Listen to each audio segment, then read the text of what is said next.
نحمده ونصلي على رسوله الكريم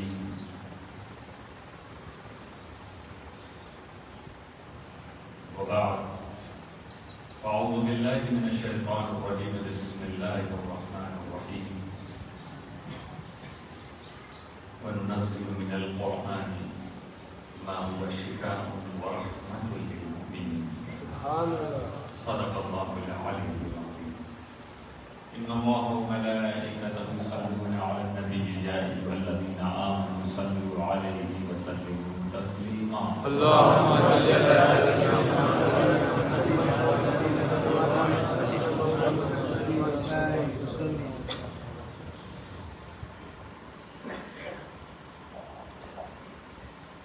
تقریباً پونے دو سال کا عرصہ گزرا، سفر موقوف تھا، پوری دنیا اور پورے ملک کے جو حالات تھے کورونا کی وجہ سے،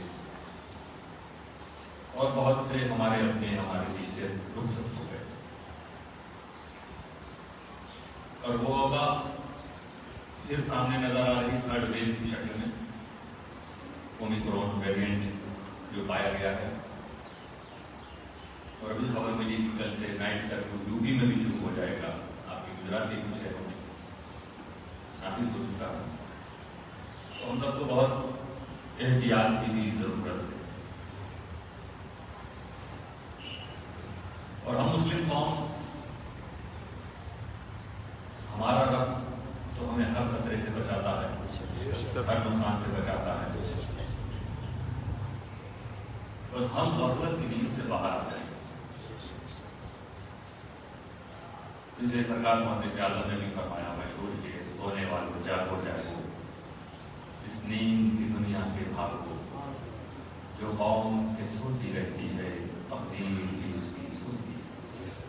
بڑا گہرا تعلق حضور محمد اعظم کا آپ کی اس گرگاریہ سے، بہت ان کا احسان ہے، اور یہ اتفاق ہے کہ کل 25 دسمبر کو انگریزی تاریخ شمسی تاریخ کہلاتی ہے، وہ بھی کل ہے، اور آج جمعہ کا دن ہے 25 دسمبر۔ یہ وہ دن تھا جب حضور محمد اعظم شاید کرناٹک کے والد گرامی بتاتے ہیں جو خط آیا تھا، اس وقت پوسٹ کارڈ ہی زیادہ چلتا تھا، ابھی بھی لوگوں کو پوسٹ کارڈ یاد ہوگا، انہوں نے سب لکھا تھا کہ 25 دسمبر کو میں سوچا پہنچ جاؤں، 25 دسمبر کو میں سوچا پہنچ جاؤں۔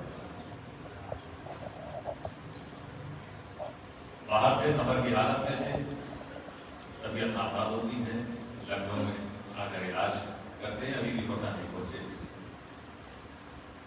ایک ولی نے لکھ دیا تھا جو مجھے معلوم تھا کہ میں پہنچوں گا، وصال ہوا 25 دسمبر کو آپ کا جسم مبارک کے شوچالیہ میں آئے،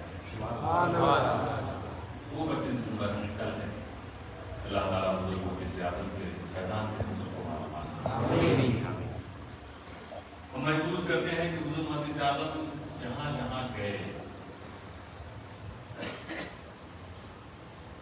اسلام اور سنیت کے تعلق سے جو انہیں فکر تھی وہ نظر آتی تھی، اور ہر جگہ انہوں نے مسلمانوں کو بیدار کرنے کا کام کیا، اور اسی کا نام انہوں نے مدینے کا کام رکھا،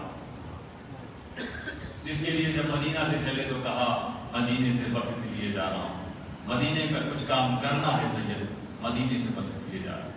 سبحان اللہ، سبحان اللہ۔ الحمدللہ حضور محمد اعظم کے وصال کے بعد اس کام کو حضور شیخ الاسلام نے جاری رکھا، اور دنیا کے کونے کونے میں اس پیغام کو پہنچایا۔ ہم ان بزرگوں کے چاہنے والے ہیں دوستو، یہ ہماری ڈیوٹی ہے، اپنے بزرگوں سے جس تحریک کو، جس مشن کو، جس پیغام کو حضور محمد اعظم نے اپنے بزرگوں سے لیا اور آگے بڑھایا، حضور شیخ الاسلام، حضور بابا ملت، حضور مفتی اعظم حضرت سید آل رسول اللہ، ان بزرگوں نے اپنے بزرگوں سے وہ لے کر آگے بڑھایا۔ آج ہماری اور آپ کی ڈیوٹی ہے کہ ہم بیدار ہوں اور اپنے آنے والی نسلوں کی حفاظت کریں۔ سبحان اللہ۔ ہم دیکھ رہے ہیں کیونکہ ہمارا جانا تو بہت سی جگہ ہوتا ہے نا، جن گھروں میں سنیت کے چراغ جلا کرتے تھے، آج وہاں بھی ایسی اولاد موجود ہیں جو اپنے آباء و اجداد کے نقش قدم سے ہٹ چکی. کہیں نہ کہیں ہماری اور آپ کی غلطی کہلائی گئی کہ ہم وہ ڈیوٹی انجام نہیں دے سکے جو ہمیں دینی چاہیے. ہماری تہذیب، تمدن، ایمان، عقیدے، ہماری سنسکرتی اور سبھیتا کو کوئی مٹا نہیں سکتا. سبحان اللہ. یہ تو طے بات ہے، اس کی فکر مت کرو. ضرورت صرف اس بات کی ہے کہ اس سنسکرتی، اس سبھیتا، اس تہذیب، اس پیغام، اس تعلیم کو ہم خود اپنائیں. وہ اور قومیں تھیں جن کی تہذیب مٹ گئی، کیوں؟ رسول ان کے پاس بھی آئے، نبی ان کے پاس بھی آئے، کتابیں ان کے پاس بھی آئیں، مگر آج نہ ان کا پیغام بچا، نہ ان کی تہذیب بچی، نہ وہ سنسکرتی اور سبھیتا بچی جسے وہ لے کر آئے تھے. وجہ صرف یہ ہے دوستو کہ جو کتاب اللہ تعالیٰ نے انہیں دی تھی اس کی وہ حفاظت نہیں کر سکے. اور یہ کتاب جو محبوب مصطفیٰ صلی اللہ علیہ وسلم کے صدقے اللہ نے نازل فرمائی، ہمارے اور آپ کے ہاتھ میں نہیں دیا اس کی ذمہ داری حفاظت. رب قدیر نے خود اعلان کیا، اِنَّا نَحْنُ نَزَّلْنَا الذِّكْرَ وَإِنَّا لَهُ لَحَافِظُونَ. یہ محبوب کی یادگار کتاب کو ہم نازل کرنے والے ہیں اور ہم ہی اس کی حفاظت کریں. سبحان اللہ. سبحان اللہ. اس لیے ہم امت مسلمہ، مسلم قوم مطمئن ہے کہ ہماری سبھیتا، سنسکرتی، تہذیب، پیغام کو قیامت تک کوئی نہیں مٹا سکتا. سبحان اللہ. بے شک. یہ جتنے پیدا ہوں، ڈائلاگ مارے، بیان دیں، اپنا دھرم بدل دیں، کچھ بھی وصیت کریں مرنے کے بعد، مجھے یہ کرو یہ نہ کرو، یہ مٹ جائیں گے مگر قرآن کریم کے ایک حرف کو بھی نہ مٹا سکے. یہ ہے ہمارا قرآن. ہمارا کہنے کا مقصد ہے مسلمانوں، بیدار ہو، آؤ. جس قرآن کے بارے میں رب قدیر فرما رہا ہے وَاعْتَصِمُوا بِحَبْلِ اللَّهِ جَمِيعًا، اس قرآن کو تم سب مضبوطی سے پکڑ لو. پکڑو اس قرآن کو مضبوطی سے، قریب ہو اس قرآن. یہ وبا جو پھیلی تھی، میں نے ذکر کیا کہ پورے ہندوستان نہ جانے کتنے اپنے لوگ کو بیماریاں آئیں، بیماریاں چلی گئیں، لیکن تم مطمئن رہو کیونکہ تمہارا رب کہتا ہے وَنُنَزِّلُ مِنَ الْقُرْآنِ مَا هُوَ شِفَاءٌ وَرَحْمَةٌ. سبحان اللہ. سبحان اللہ. سبحان اللہ. وہ رب فرما رہا ہے ایسی چیز اللہ تعالیٰ نے ہم سب کو عطا فرمائی. ہماری تہذیب بھی محفوظ، سنسکرتی بھی محفوظ، اور ساتھ میں ہمارے لیے فائدے کی کتنی چیزیں اس میں موجود کہ اللہ فرماتا ہے ہم قرآن میں وہ چیزیں اتارتے ہیں، نازل کرتے ہیں جو شفا ہے وَرَحْمَةٌ لِّلْمُؤْمِنِينَ، اور جس میں مومنین کے لیے رحمت ہے. ادھر ادھر ہم جا رہے ہیں تلاش کر رہے ہیں، ہمیں یہاں سکون مل جائے، یہاں رحمت مل جائے، یہاں شفا مل جائے. جانا چاہیے، وہ بھی طریقے ہیں جو بتائے گئے. لیکن میرے دوستو، سب سے آسان طریقہ تو تمہارے رب نے بتا دیا، وہ رحمت تمہیں تمہارے قرآن میں ملی. ضروری ہے کہ قرآن کے قریب ہو، پڑھو اور اس کے احکام پر عمل کرنا شروع کرو. صحابہ کرام نے سب سے پہلے جو کام کیا تھا وہ قرآن کریم کو سیکھنے کا کام کیا. رسول اعظم پیر و مرشد، صحابہ کرام مرید. اور یہ مرید کیا کہتے ہیں کہ ہم لوگ 10 آیتیں روز اپنے رسول سے سیکھا کرتے ہیں. آج ہم مسلمانوں کو اس بات کی پرواہ نہیں ہے کہ وہ قرآن جس کی وجہ سے ہمارا وجود اور استعمال باقی. آج ہم مسلم قوم جو بچے ہیں تو ساری دنیا پریشان ہے کہ کیا بات ہے، بڑے بڑے دھرم والے مٹ جاتے ہیں، یہ مسلم قوم کیوں نہیں رک رہی؟ بظاہر ہمارے آپ میں کوئی بڑی خوبی نظر نہیں آتی، اور ہم جس کتاب کو فالو کرتے ہیں وہ کتاب اتنی عظیم ہے کہ جب تک وہ کتاب موجود ہے مسلم قوم کو مٹایا نہیں جا سکتا. آؤ اس کتاب کے قریب جو کہہ رہی ہے اس کے بارے میں اللہ تعالیٰ فرما رہا ہے کہ اس میں مسلمانوں کے لیے رحمت ہے. اب وہ بندہ جسے قرآن سے محبت ہو جائے، ڈیلی قرآن کو پڑھنا شروع کرے،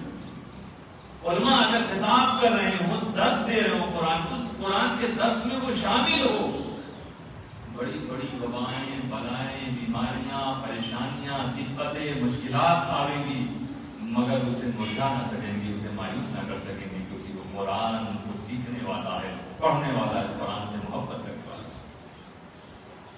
ہم تمام نوجوانوں سے اپیل کریں گے، آپ اپنی روٹین میں لائیے، روزانہ کے معمولات میں لائیے کہ آپ کو قرآن کچھ نہ کچھ ڈیلی ضرور پڑھنا ہے۔ ریڈنگ کیجیے قرآن کی۔ یہ اس لیے ایک کتاب نہیں تھی کہ آپ گھر کے تاپ میں، الماری میں اسے کپڑے میں اجراف میں لپیٹ کے رکھ دیں، اب کبھی کسی کا انتقال ہوا پڑھتے ہیں، کچھ بزرگ لوگ پڑھتے ہیں بھی گھر میں، بہت سے نوجوان بھی پڑھتے ہیں، لیکن یہ عادت بننی چاہیے کہ یہ صرف میت کے لیے نہ لکھیں۔ جو کتاب تمہارے میتین کو فائدہ پہنچا سکتی ہے وہ تمہارے زندوں کو بھی فائدہ پہنچا سکتی ہے، ایسی کتاب ہے۔ اور یہ ہمارا کتنا عجیب معاملہ ہوگا، آپ سوچیے، میں آپ کی بستی میں آیا ہوں، ہم سے ملنے کے لیے بہت سے لوگ آ جاتے ہیں، ایک نسبت کی وجہ سے، ایک نسبت ہے رسول اکرم صلی اللہ علیہ وسلم کے کرانے، فضیلتیں آپ پڑھ رہے ہیں، اہل بیت کی سعادت کرام۔ میرے دوستوں، آپ میں سے بہتوں کی محبت سمجھ میں آتی نہیں کہ اگر آپ سے نسبت کی وجہ سے محبت کر رہے ہو، میرے رسول نے جب فرمایا تو یہ فرمایا تھا، میں تمہارے بیچ میں دو چیز چھوڑ کے جا رہا ہوں، ایک قرآن اور ایک اپنا خاندان۔ تو جو محبت، جو جوش، جو جذبہ تم ایک سیدزادے اور آل رسول کے خاندان والوں کے ساتھ پیش کرتے ہو، قرآن کریم کے ساتھ کو کیوں نظر نہیں آتا؟ وہ جذبہ جو تم چاہتے کہ آل رسول کا دیدار کریں، اگر کوئی آل رسول آ جائے تو یہ کیوں نہیں کہ تمہارے گھر میں غلاف میں جو قرآن رکھا ہے روز اسے کھول کے اس کا دیدار کرو۔ میرے رسول نے تو دونوں چیز کہی، تو تمہارے اپنے اندر یہ فرق کیسے نظر آتا ہے کہ مہینوں اس قرآن کو سنیں گے؟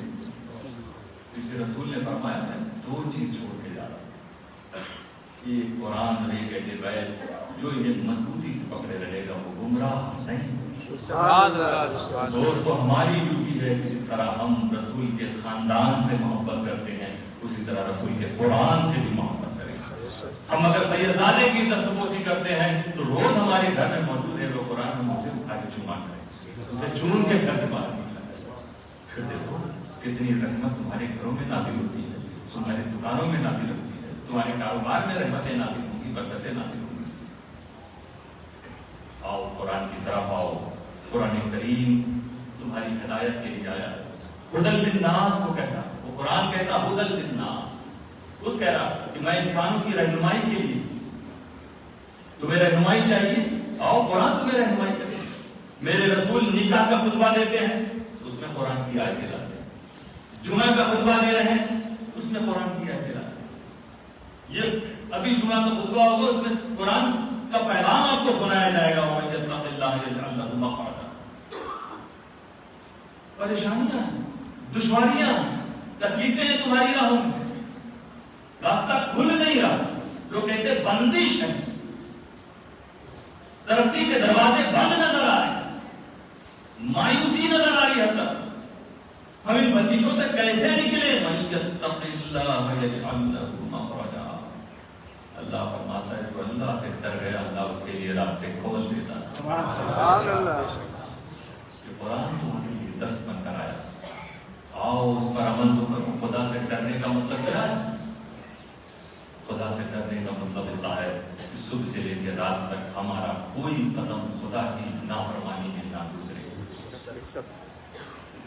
ہر قدم خدا کی فرمانبرداری میں گزرے۔ تم اپنا 24 گھنٹہ اس طرح گزار کر تو دیکھو، دنیا میں کسی کے اندر طاقت نہیں جو تمہارے راستوں کو روک سکے، کوئی تمہارے لیے رکاوٹ بن ہی نہیں سکتا۔ جس دن تم اپنے قرآن کی اس بات پر عمل کر لو گے کہ قرآن کہہ رہا ہے کہ جو اللہ سے ڈر گیا اللہ تعالیٰ اس کے لیے راستہ کھول۔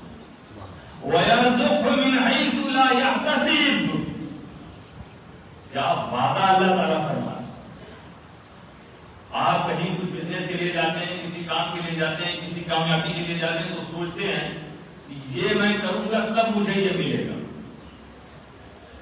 ہم جائیں گے, ہمارے پاس کسٹمر آئیں گے تب ہمارے پاس رزق آئے گا. ہم کسی کے ساتھ شیئر کر لیں تب جا کے ہم کو کچھ ملے. الگ الگ طریقے ہوتے ہیں, یہ تمہاری عقل کہتی ہے, مگر خدا کہہ رہا ہے تو مجھ سے ڈر. یرزقہ من حیث لا یحتسب, میں وہاں سے دوں گا جہاں سے تو سوچ بھی نہیں سکتا. سبحان اللہ, سبحان اللہ. اب مومنین اپنے ایمان کو تو مضبوط کریں, آئے خدا پر بھروسہ تو کریں, رب قدیر کے فرما بردار تو کریں. صرف نعرہ تکبیر لگا کر ہم فرما برداری کا اعلان کریں, نعرہ رسالت لگا کر عشق رسول کا اظہار کریں گے. ہم اپنے اپنے سلسلوں کا گنگان کر کے سمجھیں کہ ہم بہت پکے سنی ہیں, ہم مخدوم اشرف کے بڑے سچے چاہنے والے ہیں, امام احمد رضا کے سچے عاشق ہیں. صرف نعروں سے جلسے سے ہوگا؟ نہیں نہیں نہیں, یہ بیعت کا سلسلہ تو تم کو خدا سے کرانے کے لیے شروع کیا گیا تھا. آؤ توبہ کرو خدا کی بارگاہ میں اپنے پچھلے گناہوں سے, اس لیے بیعت کا ذریعہ تم کو عطا کیا گیا. میرے رسول نے جو سنت جاری کی ہے, صحابہ کو بلا کے, وہ تو کلمہ پڑھ چکے تھے, اس کے بعد ان سے رسول عہد و پیمہ لیتے تھے کہ ہمیشہ صداقت پہ رہنا, اس بات پر بیعت کرو مجھ سے, ہمیشہ سچائی پر رہنا, اس بات پر بیعت کرو مجھ سے, برے راستوں کی طرف نہیں جانا, بیعت کرو مجھ سے. مردوں سے الگ کی جاتی تھی, عورتوں کے ساتھ الگ عہد و پیمان کی جاتی. وہ سلسلہ بیعت کا ہے دوستو, یہ صرف تم کو اشرفی, رزقی, برکاتی, فارسی, صابری بنانے کے لیے نہیں ہے, یہ بیعت مصطفیٰ کا سچا غلام بنانے کے لیے تمہیں. آؤ تمہارے اندر وہ کردار صحابہ نظر آئے, اس لیے تمہیں مرید کیا جا رہا. یہ ارادت اس لیے ہے دوستوں کی, آؤ اب تک خطائیں ہوئی تھی, ان خطاؤں کو چھوڑ دو اور اب سچے دل سے توبہ کرو. تم اپنے مرشد کے سامنے, اور یہ مت سمجھنا کہ جس مرشد کے سامنے تم توبہ کر رہے ہو سامنے صرف وہی سامنے نہیں ہے, وہ تو تمہارے سامنے ذریعہ بنے ہیں. اصل میں ان کے پیچھے مخدوم اشرف بھی نظر آ رہے ہیں, غوث اعظم بھی نظر آ رہے ہیں, نواز بھی نظر آ رہا ہے, امام مولا علی بھی نظر آ رہے ہیں, رسول اعظم بھی نظر آ رہے ہیں. ایسی ہستیوں کے سامنے بیٹھ کے تو کہتا ہے کہ ہم اپنے سارے گناہوں سے توبہ کرتے ہیں. جمعہ کے وقت نے توبہ کی اور عصر کے وقت نماز سے دور ہو گیا, تو سمجھتا ہے میں بڑا عاشق ہوں اپنے پیر کا, میں اپنے پیر کا بڑا فرما بردار ہوں. توبہ ٹوٹ گئی, تجھ پر تجدید بیعت لازم ہے, دوبارہ بیعت. بیعت کیا تھی دوستو؟ ایک وعدہ, ایک توبہ کا موقع, رجوع ہونا, واپسی, یہی بیعت. ہم پچھلی خطاؤں سے کو چھوڑ کر نئے سرے سے اب بارگاہ الہی میں آ کے توبہ کر رہے ہیں, اپنے مرشد کو وسیلہ بنا کر توبہ. تو دوستو, بیعت, ارادہ, پیری, مریدی کا جو مقصد ہے اسے اپناؤ.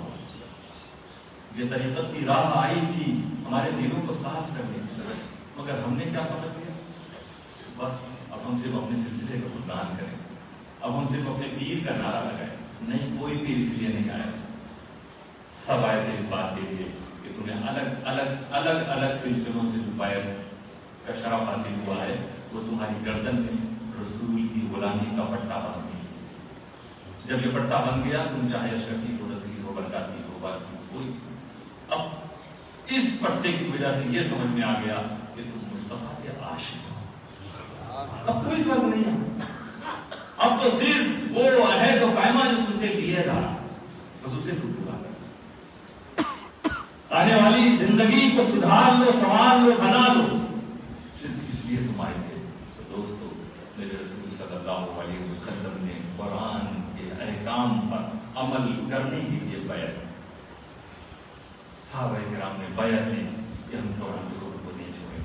کسی بھی جمعہ ہو, عید ہو, ہر جگہ خطبہ جب ہوتا تو رسول نے کیا چنا؟ قرآن کی آیتوں کو چنا. ہمارے مسائل کا حل اس میں بتایا. آپ جمعہ میں دیکھیے خطبے میں کہا ہے ان اللہ یأمر بالعدل, یہ اللہ تعالیٰ فرما رہا ہے, رسول نے پیغام کو پہنچا دیا اور قیامت تک قرآن میں محفوظ. اللہ حکم دے رہا ہے انصاف کرنے کا. عدل کرو مسلمان, انصاف کرو. اب تم تو غور کرو, سب سے پہلے کہ تم اپنے ساتھ تو نہیں ظلم کر رہے. 5 وقت اگر تمہاری پیشانی سجدے کے لیے نہیں جھکتی، تم نے اپنی پیشانی پہ ظلم کیا. تم نے اگر اپنی زبان سے کسی کو برا بھلا بد یا گالی دے دی، اپنی زبان پر ظلم کیا. تمہارے یہ ہاتھ اگر کسی کو تکلیف پہنچانے کے لیے اڑ گئے تو تم نے اپنے ہاتھوں پہ ظلم کیا، تم نے اپنے پاؤں پہ ظلم کیا. دوستو خود اپنے کو محسوس کرو. اللہ فرما رہا، حکم دے رہا اللہ تعالیٰ عدل و انصاف کا. کرو عدل انصاف کرو، نیائے کرو سب سے پہلے اپنے ساتھ. ایک بندہ اگر اپنے ساتھ کر لے انصاف تو کسی دوسرے کے ساتھ نا انصافی نہیں کرے، نہیں بڑھے گا، کیونکہ پھر وہ بیدار ہو گیا. اب اس میں خوف خدا پیدا ہو گیا. اب اسے بیعت کا صحیح فیض مل چکا. اب وہ اپنے مرشد کا سچا غلام ہو چکا. اب رسول کا وہ سچا عاشق ہو چکا. رب تعالیٰ فرما رہا ہے قرآن میں، عادل کرو، انصاف کرو. اور دیکھنے کے بعد اب غور کر لو کہ کسی پڑوسی کو تمہاری وجہ سے تکلیف تو نہیں پہنچی. انسان خوب اچھی طرح جانتا ہے غلط کون ہے، صحیح کون ہے. کہیں تم نے اپنے والدین کو تکلیف تو نہیں پہنچی. بیوی وہ رشتہ، پاکیزہ رشتہ تمہارے کنٹرول میں نہیں آ گیا، کہیں تم اپنی بیوی کو تکلیف تو نہیں پہنچا رہے. عورت ہے اگر گھر میں، کہیں وہ اپنے شوہر کی نافرمان تو نہیں. بچے سوچیں کہیں ہمارے ماں باپ کو مجھے تکلیف نہیں. باپ ماں بڑے لوگ سوچیں کہ ہم اپنے بچوں کے ساتھ ناانصافی تو نہیں کر رہے، ہم دوستوں کے ساتھ ناانصافی تو نہیں کر رہے. دنیا کے کسی کونے میں بھی کوئی مسلمان ہے، ہم اس کے تعلق سے غلط سوچ تو نہیں رہے. عدل کرو، انصاف. یہ انصاف ہر جمعہ میں تم سے کہا جاتا ہے، ان اللہ یأمر بالعدل والاحسان. اللہ تعالیٰ تمہیں حکم دے رہا ہے عدل کا، احسان کرنے کا، بھلائی کرنے کا، دوسروں کے ساتھ اچھا کام کرنے کا. ایک دوسرے کے محسن بنو. تمہیں جو رب نے عطا کیا ہے اسے خرچ کرو، دوسروں کے لیے کرو، تو قرآن تمہاری تعریف خود کرے گا. وَمِمَّا رَزَقْنَاهُمْ يُنْفِقُونَ. وہ قرآن خود کہے گا کہ یہ وہ بندے ہیں کہ اللہ نے جو کچھ دیا اسی میں سے یہ خرچ کیا. دوستو اسی لیے کہیں قرآن کہتا نظر آ رہا، بہت اوپن موضوع ہمارا. اللہ فرما رہا ہے کہ ہم نے قرآن میں وہ چیز نازل کی جو شفا اور رحمت ہے. رحمت بہت سی چیزیں ہیں دوستو. جب قرآن کہہ رہا ہے تعاونوا علی البر والتقوی، ایک دوسرے کی مدد کرو بھلائی کے کاموں میں اور پرہیزگاری کے کاموں میں، تو ہمیں سمجھ لینا چاہیے کہ ہمیں ایک دوسرے کو کوآپریٹ کرنا ہے تو کس کام میں کرنا ہے، ایک دوسرے کی سہایتا کرنا ہے تو کس کام میں کرنا ہے. ہمارا قرآن تو وہ ہے جو یہ بھی بتا رہا ہے کہ کس چیز میں ہم ایک دوسرے کی مدد کریں، اور یہ بھی بتا رہا ہے کہ کس چیز میں ایک دوسرے کی مدد نہ کریں. جب بات اچھے کاموں کی آئے تو ایک دوسرے کی مدد کرو. اللہ تبارک تعاونوا. لیکن آج کتنے افسوس کی بات ہوگی کہ اگر کہیں بھلائی کا کام ہو اور اسے روکنے کی کوشش کی جائے. کیا یہ قرآن کی تعلیم ہے؟ اور وہ اہل بیت کے چاہنے والے جن کے بارے میں رسول نے فرمایا دونوں چیزوں کو پکڑے رہنا، میرے خاندان کو بھی میرے قرآن کو بھی. قرآن کہتا ہے بھلائی کے کاموں میں ایک دوسرے کی مدد کرو، اور بھلائی کے کاموں میں لوگ ایک دوسرے کو روکتے نظر آئے. اس لیے دوستو کبھی بھی نہ بھلائی کے کام کو روکنا، نہ ایسے لوگوں کو تمہاری طرف سے حوصلہ ملے، ہمت ملے جو بھلائی کے کام کو روک رہے ہیں، نہ تم اس پہ شریک ہو نہ سپورٹ کرو. یہی تمہارا اسلام کہہ رہا ہے. تمہاری بیعت کسی چیز کی وہ آواز دے رہی ہے، کسی چیز کو پکار رہی ہے. جانتے ہو وہ چیز کیا؟ رسول نے فرمایا کہ کچھ ایسے مرد ہیں جنہیں اللہ تعالیٰ بھلائی اور برائی کے خزانوں کی کنجیاں بناتا ہے. بھلائی اور برائی کے خزانوں کی کنجی کی چابی بناتا. اور آگے رسول فرماتے ہیں فطوبی لمن جعلہ اللہ مفتاحا للخیر. بھلائی اس شخص کے لیے جسے اللہ تعالیٰ نے بھلائی کے، خوشخبری اس شخص کے لیے جسے اللہ تعالیٰ نے بھلائی کے خزانوں کی کنجی بنا دیا. خوشخبری ہے اس کے لیے جو لوگوں کی بھلائی کو پہنچا رہا، جس کے پاس آنے کے بعد لوگوں کو بھلائی ملتی ہے. غریب بیٹی کو نکاح کا سامان ملتا ہے، بھوکے کو کھانا ملتا ہے، جو بے علم میں انہیں تعلیم کے ذرائع ملتے ہیں، بے روزگاروں کو روزگار ملتا ہے، بے سہارا لوگوں کو سہارا ملتا ہے، یہ بھلائی کی کنجی ہے۔ میرے رسول فرماتے ہیں ان کے لیے خوشخبری،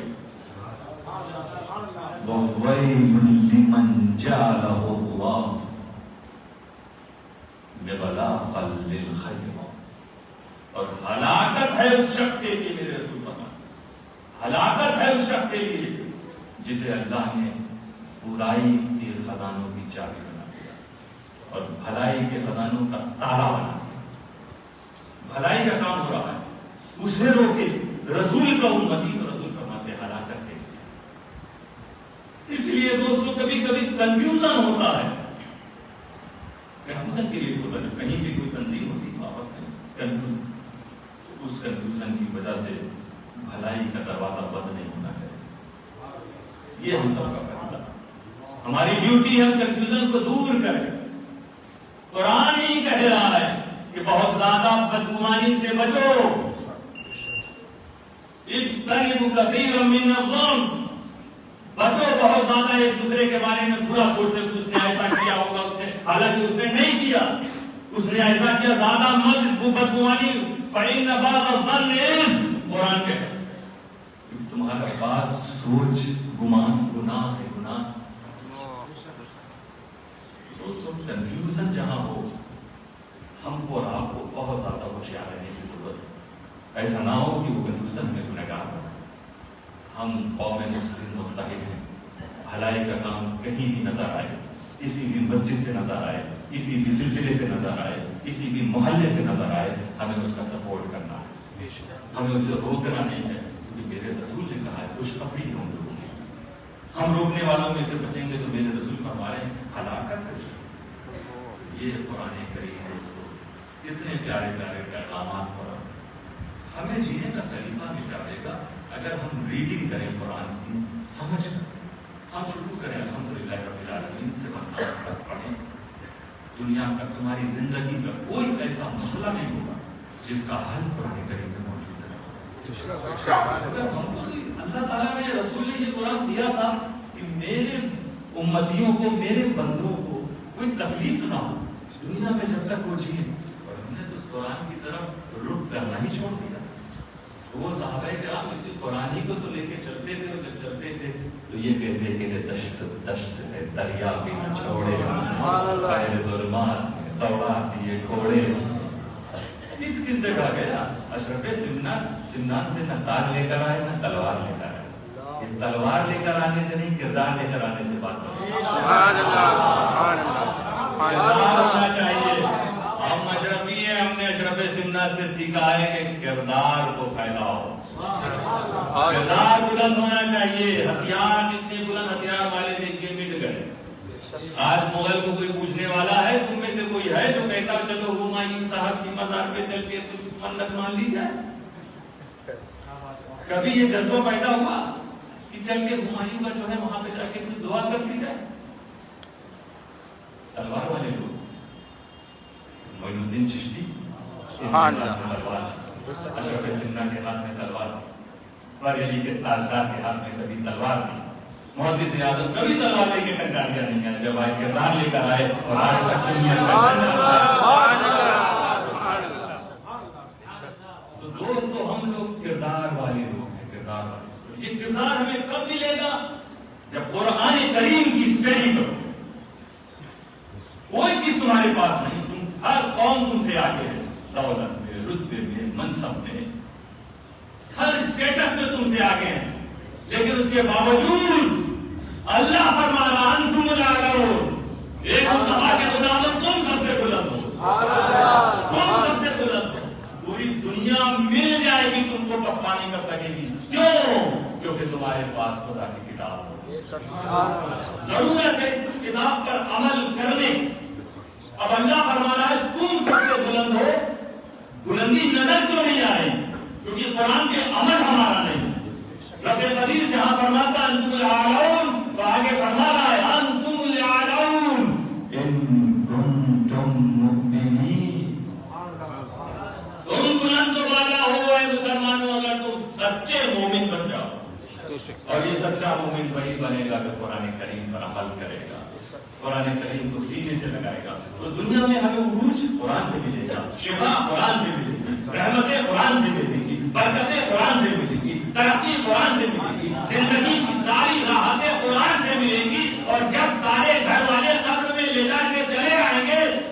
تاکہ گھر والے قرآن ہی کے ذریعے ہمارے دلوں کو بے شک بے شک قبر میں بھی قرآن ہمارے کام و میدان قیامت میں جب نفسی نفسی کا عالم ہوگا دوستو دنیا میں یاد رکھو جو میں کہہ رہا ہوں ڈیلی قرآن پڑھو روزانہ قرآن پڑھو صبح و شام قرآن پڑھو کیوں کہ جب نفسی نفسی کا عالم ہوگا اس وقت قرآن کریم بارگاہ الہی میں کرے گا اے میرے پروردگار اس بندے کے گناہوں کو بخش دے جو کہ یہ روزانہ مجھے پڑھا کرتا سبحان اللہ ایسی عظیم چیز ہم لوگوں کے بیچ میں اور ہم سے دور ہو ہم سچے مسلمان نہیں ہیں رب تعالیٰ ہم سب کو روزانہ قرآن کریم پڑھنے کی سمجھنے کی اس پر عمل کرنے کی توفیق عطا فرمائے وآخر دعوانا الحمدللہ